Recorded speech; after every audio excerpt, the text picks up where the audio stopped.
Hi, everybody. Good morning. It is 9:30 on Wednesday, 9:32. I'm a little late on Wednesday, uh, March 18th.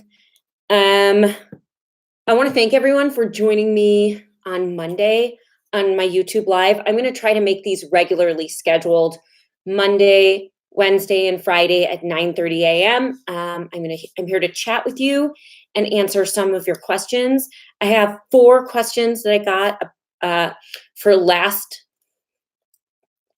week's, not even last week's, Monday's video that I'm going to answer here today. There's a chat feature. I'm going to say hi. And I'm going to be here for the next 30 minutes. But first of all, let me say, let's just be grateful that we have internet and we have light and I have the ability to walk outside and look around, and we are going to get through this together. A couple other things that I wanted to ask of you. If you ask a question of me and I answer it, or you get anything from these live videos or any of my videos, please subscribe to my channel and give this video a thumbs up. It's totally free and it helps me out. I'm doing this. I lost a ton of money for my business, and I still want to help your organization raise more money. So if you could hit that subscribe button and the thumbs up button, that would be huge. Okay, so the first question I got on Monday was from my good friend, Alex Counts, who I adore and I love, and I hope you guys are doing well. He wanted to know, and I'm going to read it on my phone. He wanted to know, when you recommend that people cancel events if they have reached 80% of their goal, what if they have reached their goal in terms of pledges, but most of the money is not in-house yet? Would that change your recommendation or the organization's calculus? This is a great question. So just to recap, I did recommend, if your organization did most of its fundraising prior to the event and you have raised 80+% of your goal, then I do think you should cancel. This is a subset of that question. And you should cancel because you're basically doing better than 90% of the organizations out there that were counting on the money coming in at this event for their money. So if you have pledges on the books and you do not have the pledges in, I want you to start spending your time calling your donors and collecting on these pledges. You want to check in on people, see how they're doing, and you want to see if you can get payment on these pledges as soon as possible. What I am very afraid of happening in the new future is people reneging on their pledges, and we're going to have to write off, or organizations like yours are going to have to write off pledges. So before you cancel your event, and Alex, thank you so much again for bringing this up. Before you cancel your event, try to get as many of those pledges in-house as possible, as it's much easier to collect before you cancel the event than after the event.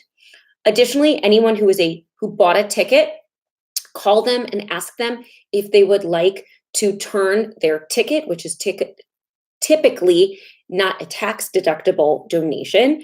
Ask them if they would like to turn their ticket purchase into a straight donation to your organization. But be aware, some people are going to ask for refunds, and that's totally okay. So try to get the pledges. If you have raised 60% and you have all outstanding pledges, I would turn your entire focus to be collecting on pledges that you have. Now, something that came up yesterday for 3 of my clients is the messaging around canceling their event. Now, I work with an organization where I worked with Alex that deals with the Indian American population, not American Indians, but Indian Americans who live in the diaspora. So they live outside of India, and they raise money to send back to India to solve some serious problems.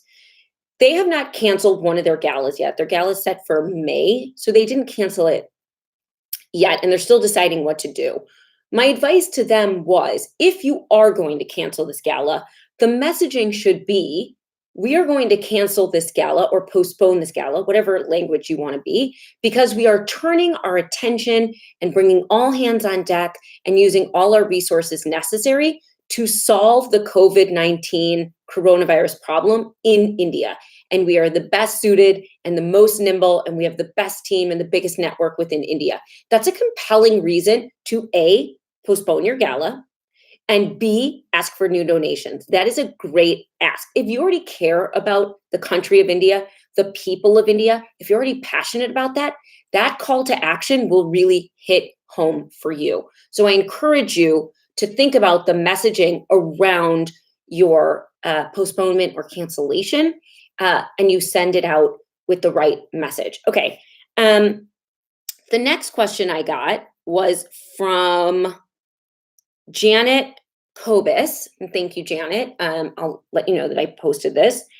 Janet said, we do a table host event where there is not a ticket cost, but a 1-hour event where we bring new people to the table by the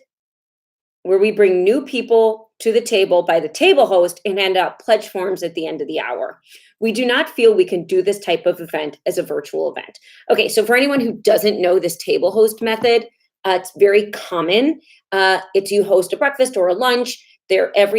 You typically have like 20 to 30 people who are very involved with the organization who call up 10 of their friends or 9 of their friends and say, join me at this luncheon. And then at some point during the luncheon, they pass out envelopes. You write down, yeah, I'm going to give $100, and then you pass it back in. So there's no invitation, and it's just based on these 30 people. Okay, so Janet, I agree with you. You cannot do this event as a virtual event. And as I mentioned on Monday, I think the window for virtual events has closed for everybody in terms of live streaming events with a high production value. The options that are still available are doing kind of like a Facebook Live, like a telethon, pledgeathon, whatever you want to call it, and also moving everything online. But Janet, what is open and is available to you is, as I mentioned before, popping on Facebook Live if you're the executive director of your organization and explaining what you do and why you do it well to the public. But also, I want you to really sit down and think about what your organization can do to respond to your unique population subset. And Janet didn't give me enough information, so unfortunately, I don't know.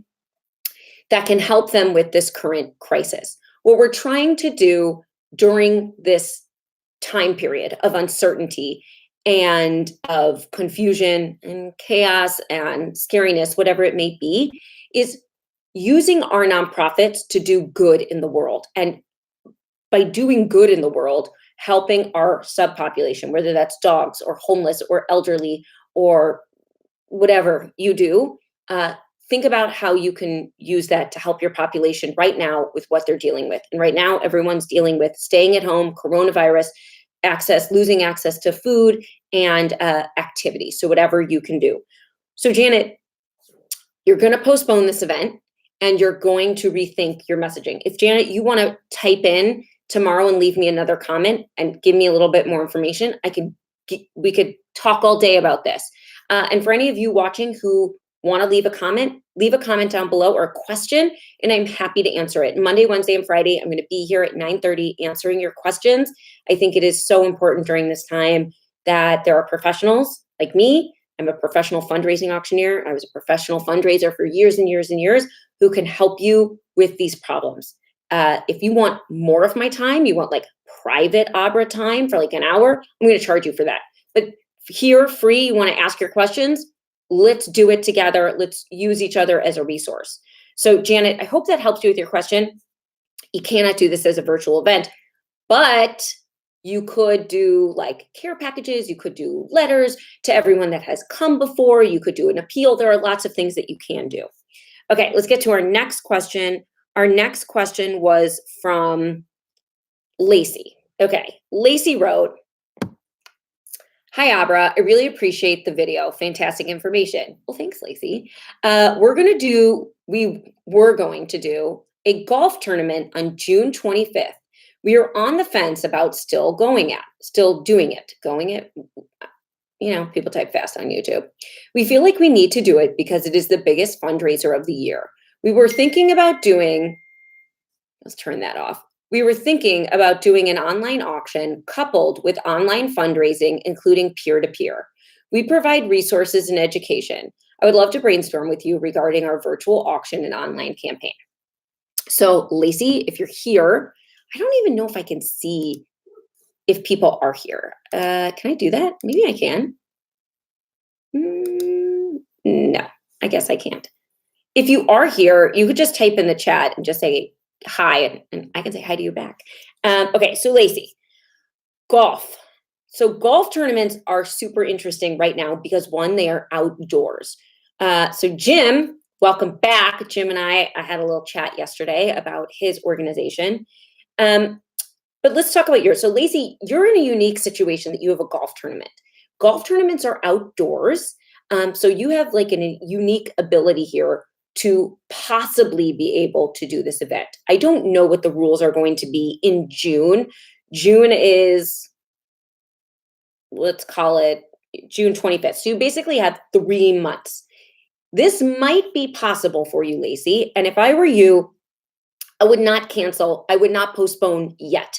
What I would do is send out communication, and who knows what I'm going to say, not an email, but a video. You're going to send out a video, and a cute video, like get some golf clubs, put on a golf outfit, and make fun of it. Not make fun of it, but have fun with it. And you're going to send it out to all your potential golfers and say, hey, I'm just practicing my putting. I'm getting ready for our golf tournament. June 25th. It's not postponed. It's not canceled. We're going to keep you up to date, but keep practicing. And the other thing that I think you should do that I think would be fun would be put out a call to action to all your golfers and ask them to send you, your organization, video of them practicing their golfing at home. Whether it's in the backyard, like swinging that club into their kid's soccer net, whether it's putting down the hall, maybe they made a mini golf cart course out of their Amazon boxes. I think you need to have fun with this and publicize it in a way that is fun and engaging. I think it is way too early to talk about June events, especially events that are outside. If anyone has a chance of holding an event in June, Lacey, it is you. You may have to put some new rules in effect, like maybe there are not foursomes at your golf tournament.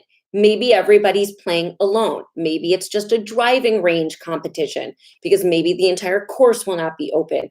Maybe you're going to create a par 3 that people can play through very quickly so they're not exposed to lots of people quickly. There obviously is not going to be a meal. That probably is just not going to happen. But I think you're in a unique situation. Okay, an online auction. You could do an online auction. But the essence of your event is really this golf. So making sure that we have golf related packages that are domestic, and we're going to get into that in a minute. Golf related packages and experiences that are domestic are awesome. So maybe we're talking about virtual golf lessons right now. That could be something that you give away for free or hold like a mini raffle. You could do that right now as a fundraiser. I think you are way too far away to cancel this. But again, you are going to have difficulty securing golfers and you are going to have difficulty securing sponsors. I don't think it's going to be impossible, but I think there are some very fun and unique things that you could do to make this appealing to sponsors at this time. Giving them shout outs on Facebook. You could create all kinds of fun marketing materials. You could let golf pros who are sitting at home give golf lessons. Like there's a lot of fun stuff we could do at home. But Lacey, again, I think it's way too easy or too soon to call this. Okay, let's talk about live auction packages and silent auction packages for this year and probably the next 2 years. I'm gonna just say this. You all are gonna probably hate me. I am very good at trend spotting. I know what is happening. This is not rocket science, but for the next 2 to 3 years, I do not think that international travel is going to be a smart or safe bet for live auctions, for raffle prizes, or for silent auctions. I think when you are looking for live auction items or even online auction items, we are looking for domestic travel only, and we'll see what happens there. There are crazy rumors swirling that interstate travel is going to shut down, so we'll have to see how that goes. But also unique experiences, unique to your area. But I am fairly certain that trips to, last year I sold 25 trips to Italy. I sold 30 trips to Bali. I think that's over for now. I think it will bounce back in the future, but I think we really need to be thinking domestically and unique situations and services that we can procure and sell that would be interesting to our donor base. Okay, now a lot of people have emailed me questions about online auctions. Online auctions are awesome, but they're only awesome if you plan accordingly. So the thing that I don't want you to do right now is take everything in your office, the mugs, all the leftover gift certificates you have, and throw them up online. That is not smart. That will not help you. What needs to happen is you need to take a week or two to plan, and you need to put together a content marketing calendar for pushing this out. So how many times a day are we going to tweet? How many times a day are we going to Instagram? What are the photos we're going to use?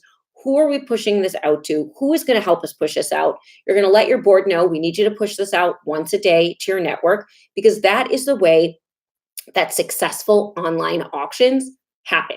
They have a very smart strategy behind them. You cannot just put things up online and expect them to sell. It just does not happen that way.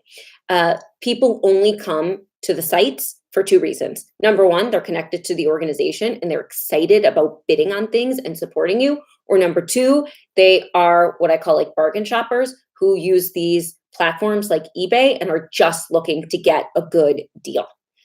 We do not want those people because we just don't want to sell the stuff.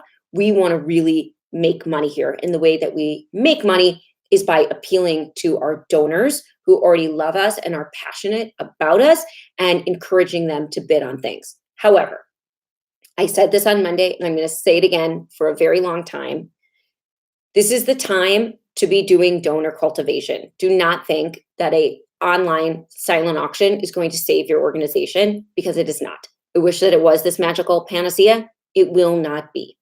I see we have some new people on. I'm just going to take a quick pause to say thank you guys so much for joining me. If you get anything out of this, and if you have a question that you would like answered right here on YouTube Live, I'm going to be doing these Monday, Wednesdays, and Fridays at 9:30 a.m. Pacific time. So that's 12:30 p.m.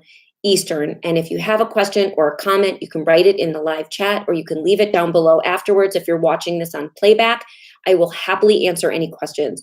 What I ask is that if I'm going to answer your question, if you could subscribe to the channel, help me out. It is a metric for me that shows me that people appreciate what I'm doing here for free. I'm not helping my kids with their homework during this time. I'm here with you. So if you could hit that subscribe button, it's red, or hit that thumbs up button, that shows me that you want me to keep doing this, and I appreciate it so much. Okay, let's go back to donor cultivation for a moment. I think we have so many unique opportunities right now to call and check in with people. I think we have an opportunity right now to reach out to our biggest donors and have real, honest conversations with them. Established philanthropists want to help. We have seen in the past 2 days, major philanthropists committing millions upon millions of dollars to fighting this coronavirus. And I think you will find in your town and in your community, in your city, there are philanthropists who are interested in helping your organization respond to coronavirus. Now, I got another message earlier today asking for some other like fun ideas of what people could do with the time when they cannot interact with their students. So I'm going to give you an example of one of the organizations that I'm involved in. So I'm involved with an equine therapy organization. I was their auctioneer for years and years and years. And then I was their pro bono auctioneer for years and years and years. And then they asked me to join their board. And I said yes, because I fell in love with this organization. So we have tons of riders, kids and adults with mental and physical disabilities who are unable to ride at this time. We have closed the barn. So I was brainstorming yesterday with our executive director about what we could do that could also do good for the community, but also in the back of my mind, I'm always thinking, what can we show our donors that looks awesome? So what we're going to do is we're pushing out a video ask. You know me, I love video. It is so freaking easy. Everyone has an iPhone and it all has video on it. You could do this. And if you'd like a video making tutorial, please let me know in the comments. If that sounds awesome to you and you would like that, I am happy to offer that free to you guys next week. We could put together like a little video class for anyone who's afraid of YouTube or afraid of making videos. It's so easy. I was there too. Okay, so back to the equine therapy. So we're gonna make a video, an equine funny video. I'm gonna make it. I'm gonna put on like all my old horseback riding gear. And I'm making a video asking all of our riders who are at home, unable to ride and perform their equine therapy, to send a message to their horse, whom they have a deep bond and connection with. If you're not a horse person, this is gonna sound like baloney to you, but our riders love their horses. It's the highlight of their week. It's a sport they can play. And for people with disabilities, I have a daughter with a speech delay disability. Therapy can be fun, but it can also be really strenuous and exhausting. And riding a horse while doing your therapy is awesome. Out in the air, it's so fun. So I'm asking that they send messages to their horses. And when they send in a message, now our organization has two things. Number one, we have messages now we have connected with them and they have connected back with us. But number two, we have all these sweet messages that our adults and kids who are riders are going to, that we have all these sweet messages that we can share with the public. The next step to that we're going to do is we're going to offer FaceTime with the horses for anyone who sent in a video. So if you sent in a video, we are going to give you something back. We are going to let you see this horse that you miss and you love so much, and we're going to record those.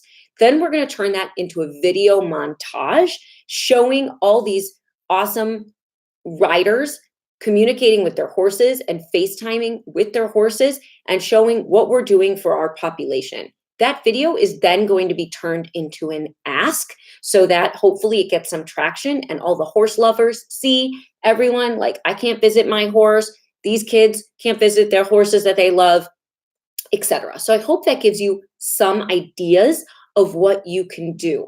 I have like 6 minutes left. If anyone has any other questions, you can type them here or let me know in the comments below later when you watch this back.